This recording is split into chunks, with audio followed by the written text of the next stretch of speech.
বন্ধুরা, আমাদের আজকের ম্যাথটি হচ্ছে √3 x + 1 = 3 এর ঘনমূল টু দি পাওয়ার 2x - 1। তো তাহলে আমরা কি লিখতে পারি? 3 x + 1/2, যেহেতু রুটকে আমরা লিখতে পারি কি পাওয়ার হাফ, তাই এক্ষেত্রে লিখতে পারি 3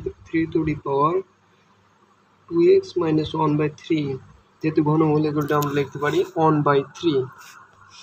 এখন যেহেতু বেস সমান, দুইটার ক্ষেত্রেই বেস কি 3, তাহলে আমরা লিখতে পারি কি পাওয়ার সমান x + 1/2 = 2x - 1/3।